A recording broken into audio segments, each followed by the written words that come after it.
राम मंदिर case India के इतिहास का दूसरा सबसे लॉन्गेस्ट चलने वाला केस, जो केस पिछले 500 सालों से चल रहा है। क्या आप जानते हो, पिछले सिर्फ 40 दिनों में यह केस सॉल्व हो गया कुछ एविडेंसेस के बेसिस पर। आखिर कौन से एविडेंसेस थे वो, जिन्हें कोर्ट में जैसे ही प्रेजेंट किया गया, सिर्फ 40 दिनों के अंदर यह ऐतिहासिक और कंट्रोवर्शियल केस हमेशा के लिए सॉल्व हो गया।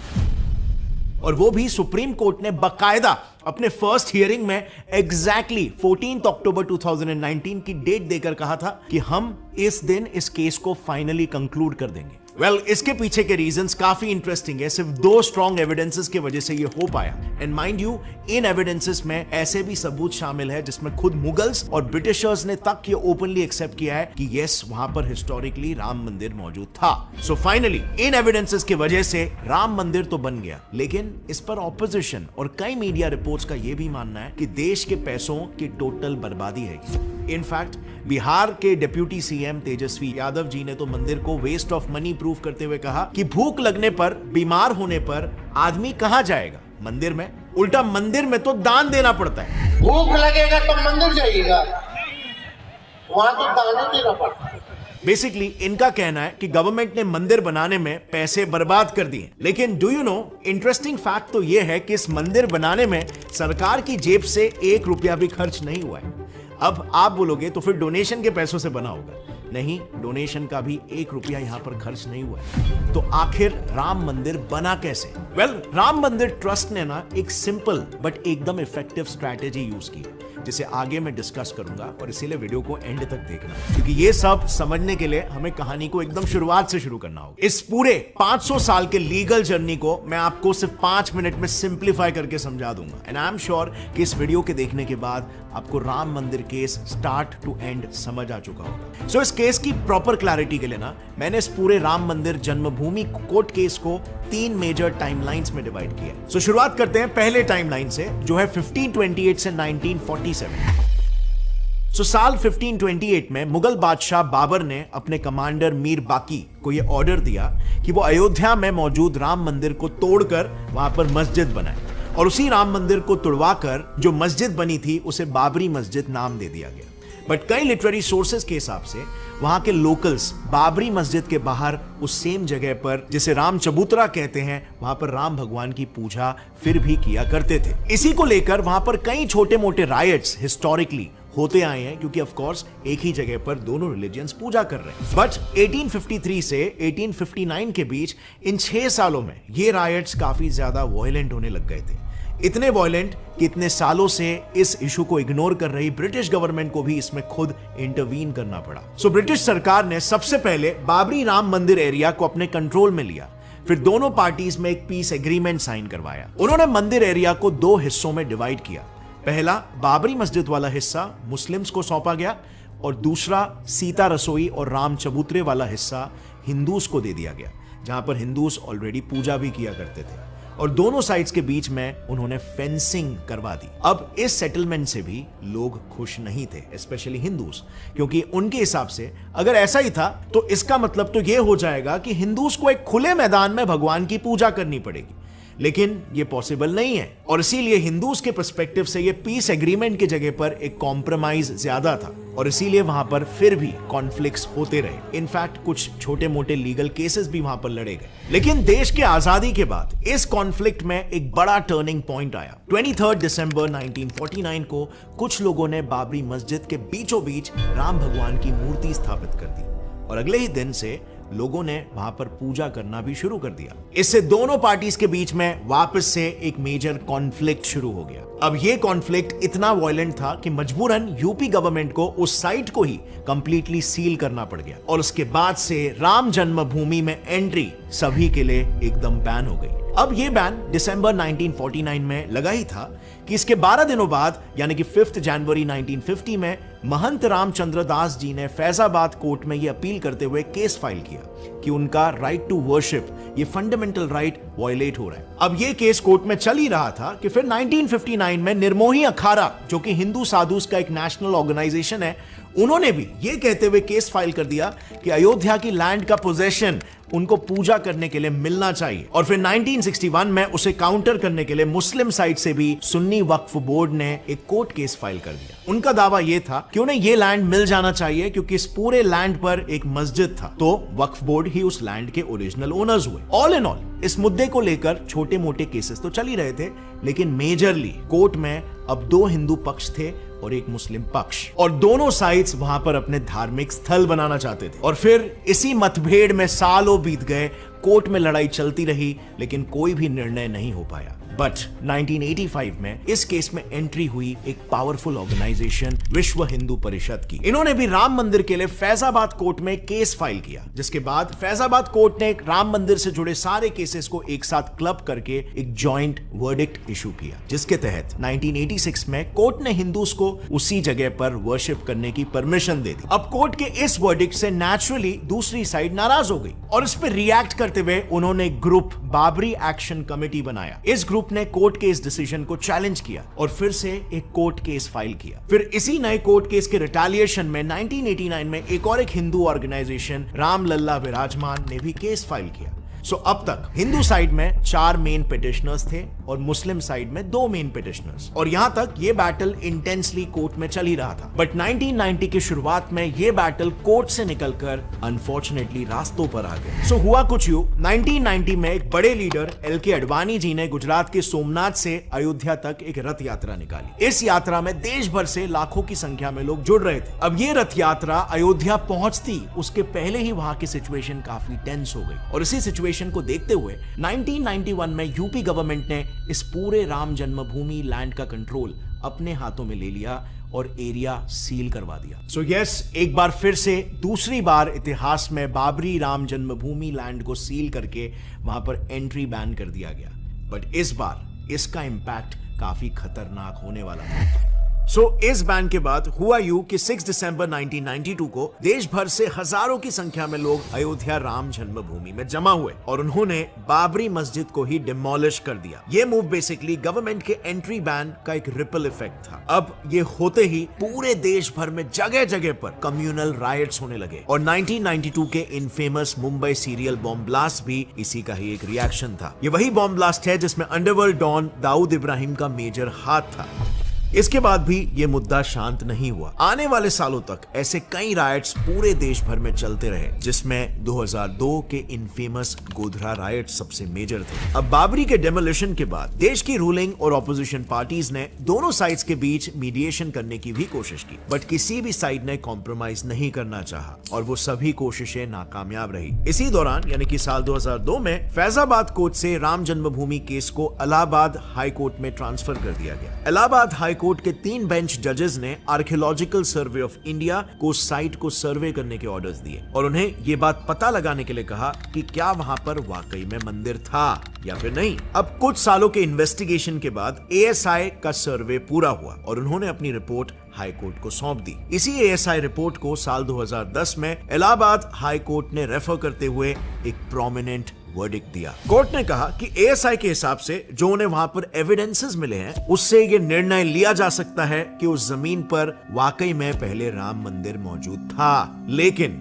ये मुद्दा यहाँ पर भी कोर्ट के डिसीजन के बाद खत्म नहीं हुआ, अभी तो बल्कि शुरुआत थी। इलाहाबाद हाई कोर्ट ने यह फैसला लिया कि उस लैंड को 3 पार्ट्स में डिवाइड करेंगे। जैसे आप इस मैप में देख सकते हो, पहला लैंड पार्ट जहां पर भगवान राम की मूर्ति थी, उसे राम लल्ला विराजमान को दिया गया। दूसरा भाग यानी कि सीता रसोई, भंडारा और राम चबूतरा को निर्मोही अखाड़ा को दिया गया और बची सारी जमीन सुन्नी वक्फ बोर्ड को दे दी गई। बट एक बार फिर से कोई भी साइड हाई कोर्ट के ऑर्डर्स से खुश नहीं था और इसीलिए इस बार सारे पार्टीज ने directly supreme court of India में ही अपील कर दी और इसी मुकाम पर राम जन्मभूमि के पूरे इतिहास में पहली बार सुप्रीम कोर्ट की एंट्री होती है। सुप्रीम कोर्ट के पास अपील जाते ही सबसे पहले तो उन्होंने इलाहाबाद हाई कोर्ट के वर्डिक्ट को होल्ड पर डाल दिया, बट कई सालों तक इस केस में कोई सुनवाई नहीं। लेकिन फिर उसके बाद 2016 में एंट्री हुई देश के एक प्रोमिनेंट लॉयर सुब्रमण्यन स्वामी जी की। इन्होंने भी सुप्रीम कोर्ट में राम मंदिर के लिए केस फाइल कर दिया और इनके केस फाइल करते ही बस एक ही साल में सुप्रीम कोर्ट में 32 नए अपील्स फाइल हुए। इस प्रेशर की वजह से सुप्रीम कोर्ट ने कहा कि राम जन्मभूमि केस पर डेफिनेटली 2019 से सुनवाई शुरू होगी और एक ही साल बाद फाइनली वो दिन आ गया। 8 जनवरी 2019 को सुप्रीम कोर्ट ने इस केस की सुनवाई के लिए 5 जजेस की बेंच को अपॉइंट किया। यह जजमेंट हिस्टोरिक होने वाला था क्योंकि ना सिर्फ एक 500 साल पुरानी केस सॉल्व होने वाली थी, बट सुप्रीम कोर्ट ने इस केस को सॉल्व करने के लिए एक unique strategy moulding relief principle का इस्तेमाल किया। मोल्डिंग रिलीफ में बेसिकली कोर्ट्स दोनों पार्टीज से पूछती है कि उन्हें एग्जैक्टली क्या मिलने पर वो मानेंगे कि हाँ उन्हें जस्टिस मिला। इस केस में भी सेम हुआ। सुप्रीम कोर्ट ने दोनों साइड्स को पूछा कि क्या मिलने पर वो इस मुद्दे को यहीं पर खत्म कर देंगे। इस पे दोनों साइड्स ने अपने अपने डिमांड सबमिट किए, जिसके बाद सुप्रीम कोर्ट ने यह कह दिया कि वो अब से ठीक 40 दिनों में यानी कि 14 अक्टूबर को इस 500 सालों से चल रहे केस का फाइनल वर्डिक्ट दे देंगे। अब आई नो आप सोच रहे होंगे कि आखिर वो ऐसे कौन से प्रूफ्स थे जिनकी वजह से ये 500 साल पुराना केस सिर्फ 40 दिनों में ही खत्म हो गया। वेल, ये प्रूफ्स अपेरेंटली इतने स्ट्रॉन्ग थे कि जजेस को भी अपना जजमेंट राम मंदिर के फेवर में ही देना पड़ा। अब इन प्रूफ्स को अच्छे से समझने के लिए ना हमने सुप्रीम कोर्ट के 1045 पेजेस वाले अयोध्या वर्डिक्ट का कंप्लीट डीप एनालिसिस किया, जिसके बाद हमें यह पता चला कि अयोध्या केस जीतने में एएसआई द्वारा प्रोड्यूस किए हुए एविडेंसेस का मेजर रोल था। सो एएसआई ने टोटल 533 एविडेंसेस सुप्रीम कोर्ट के सामने प्रेजेंट किए थे। अब हर एक पीस ऑफ एविडेंस को तो इस वीडियो में एक्सप्लेन करना पॉसिबल नहीं है, बट एग्जैक्टली वो मेन कौन से एविडेंसेस थे जिनके वजह से आज अयोध्या में राम मंदिर बना, ये आपको इजीली समझाने के लिए हम उन सारे एविडेंसेस को 2 ब्रॉडर कैटेगरीज में डिवाइड करेंगे। फर्स्ट कैटेगरी एक्सकेवेशन और सेकेंड कैटेगरी लिटरेरी सोर्सेस। अब सबसे पहले बात करते हैं एक्सकेवेशन की, जिसके 5 मेजर प्रूफ्स को सुप्रीम कोर्ट ने अयोध्या वर्डिक्ट के लिए प्रोमिनेंटली कंसिडर किया।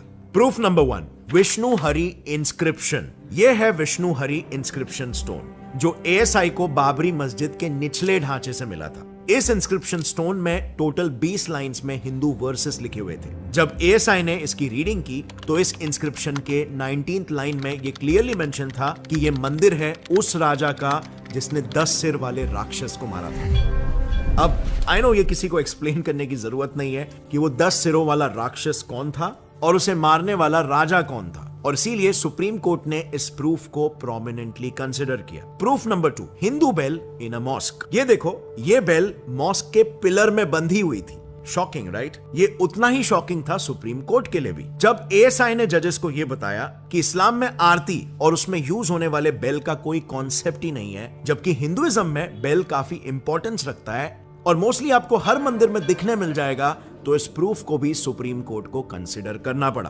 प्रूफ नंबर 3, पिलर्स विथ कलश स्कल्पचर। अब अगला प्रूफ कुछ ऐसा दिखने वाला कलश है जो बाबरी के पिलर्स में बनाया हुआ था, और पूरे मस्जिद में ऐसे इन टोटल 12 पिलर्स थे जहां पर हिंदू देवी देवताओं के डिजाइन्स और उनसे रिलेटेड स्कल्पचर्स मिले हैं, जिनका डायरेक्ट लिंक 11th सेंचुरी से 12th सेंचुरी के राम जन्मभूमि मंदिर से था। प्रूफ नंबर 4, मस्जिद डोम हैड लोटस।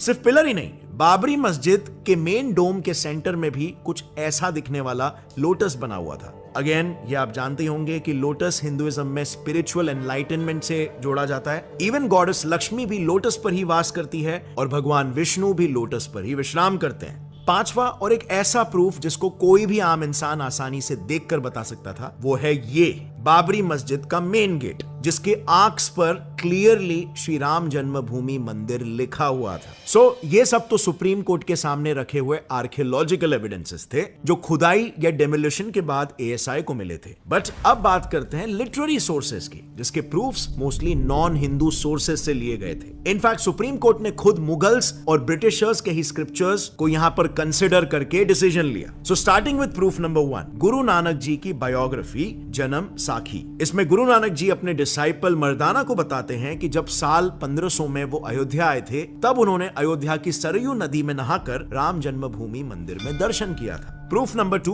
तुलसीदास जी की बुक तुलसी दोह शतक। तुलसीदास जी इसमें बताते हैं कि साल 1528 के गर्मी के मौसम में कुछ बाहर से आए फॉरेन इन्वेडर्स ने अयोध्या के राम जन्मभूमि मंदिर को तोड़कर वहां पर मस्जिद बनाया, और इसी दौरान इन्वेडर्स ने वहां के कई हिंदूज को जान से मार डाला, विच अगेन प्रूव्ड कि वहां पर मंदिर था। Proof number 3, foreign travelogue. Court में सिर्फ इंडियन लिटरेरी प्रूफ्स को ही कंसिडर नहीं किया गया। सुप्रीम कोर्ट ने विलियम फिंच और टिफिन थैलर जैसे फॉरेन ट्रैवलर्स के ट्रैवल लॉग्स, यानी कि जैसे आज घूमते समय लोग ट्रैवल व्लॉग्स रिकॉर्ड करते हैं, वैसे ही पहले के ट्रैवलर्स अपने ट्रैवलिंग के दौरान अपने ऑब्जर्वेशंस को बुक में लिखा करते थे। इन्हीं ट्रैवलर्स में से एक थे ब्रिटिश ट्रैवलर विलियम फिंच, जिन्होंने अपनी book early travels in India 1583 से 1619 के बीच में लिखी है। और जब वो 1608 में अपने अयोध्या विजिट के लिए गए तो उन्होंने ये मेंशन किया कि वो एक रामकोट नाम की जगह पर गए और तब उन्होंने देखा कि वहां पर रामचंद्र का कैसल यानी कि महल हुआ करता था, जिसके कुछ अवशेष अभी भी बचे थे। विलियम फिंच भी ये मेंशन करते हैं कि आज भी कुछ ब्राह्मण्स वहां पर परिक्रमा करते हैं और सेम कुछ इसी टाइप का मेंशन एक ऑस्ट्रियन ट्रैवलर टाइफिन थैलर ने भी अपने ट्रैवलॉग में किया है कि मुगल्स ने सरयू रिवर बैंक पे सिचुएटेड मंदिर को तोड़ा था, जहां अभी भी हिंदूज द्वारा पूजा पाठ किया जाता है। Proof number 4, British government official document. British rule के टाइम एएसआई के first director general Alexander Cunningham ने अवध प्रोविंस के ऑफिशियल डॉक्यूमेंट में कहा है कि अयोध्या में जन्म स्थान वाले जगह पर एक बड़ा मंदिर हुआ करता था, जिसके कॉलम्स को यूज करके बाबरी मॉस्क बनाया गया है। इवन साल 1886 में फैजाबाद डिस्ट्रिक्ट के जज कर्नल जेईए शैमियर के पास एक केस आया जिसमें महंत रघुबीर दास जी ने उनसे ऑलरेडी पूजा हो रहे जगह पर मंदिर बनवाने की रिक्वेस्ट की। इस रिक्वेस्ट पर जज शैमियर ने खुद पर्सनली वहां पर जाकर जांच की, जिस जांच के ऊपर उन्होंने ऑफिशियली लिखा भी है कि अनफॉर्चुनेटली मस्जिद हिंदूज के सेक्रेट जगह पर बनाया गया है। अब बात करते हैं प्रूफ नंबर 5 की, मुगल बादशाह औरंगजेब की ग्रैंड डॉटर के द्वारा लिखा गया लेटर। साल 1707 में औरंगजेब की ग्रैंड डॉटर ने मुस्लिम राजाओं को ऑर्डर दिया कि वो हिंदूज के ऊपर एग्रेसिवली जिजिया यानी रिलीजियस टैक्स अप्लाई करें और उनकी मूर्ति पूजाओं को रोके। कुछ उस तरह से जैसे मुगल राजाओं ने 3 मेजर मंदिर जैसे अयोध्या का राम मंदिर, काशी का विश्वनाथ मंदिर और मथुरा के कृष्ण मंदिर को तोड़ा था। इस लेटर के रिकॉर्ड सुप्रीम कोर्ट को मुगल एरा के इस्लामिक राइटर नसीर बहादुर की बुक सहीफा-ए-चहाल में मिला। इस तरह के total 533 evidences, proofs supreme court को दिए गए, जिसे कंसिडर करते हुए at the end supreme court ने वहां पर मंदिर बनाने के फेवर में डिसीजन दिया। इवन एट प्रेजेंट भी मंदिर बनाते टाइम जब फाउंडेशन के लिए खुदाई की जा रही थी तो ऐसे टाइप के ढेरों आर्कियोलॉजिकल स्कल्पचर्स मिले हैं जो हिंदुइज्म से रिलेटेड है। इनको अब सरकार अयोध्या में बनने वाले म्यूजियम में रखने वाली है।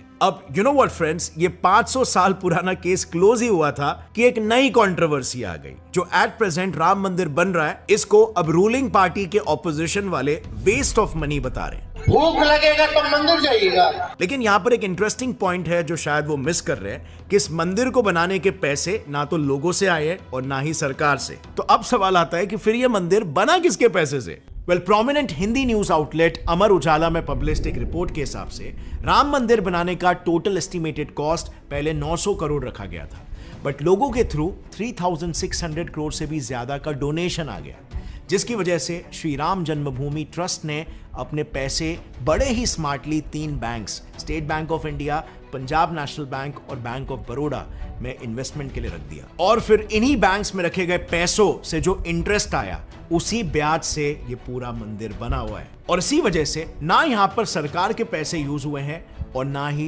डोनेशन के पैसे। बट आज जो भी ऑपोजिशन लीडर्स इसे वेस्ट ऑफ मनी बता रहे हैं, असल में इस मंदिर से देश की इकोनॉमी में एक अच्छा खासा पैसा आने वाला है और आना शुरू भी हो चुका है। राम मंदिर की वजह से अयोध्या में आज 5 स्टार होटल्स जैसे ताज, रैडिसन, आईटीसी ओपन हो रहे हैं। Confederation of all Indian traders का एस्टिमेट है कि राम मंदिर के वजह से अयोध्या में 1 लाख करोड़ का बिजनेस जनरेट होने वाला है, एक इकोसिस्टम क्रिएट होगा।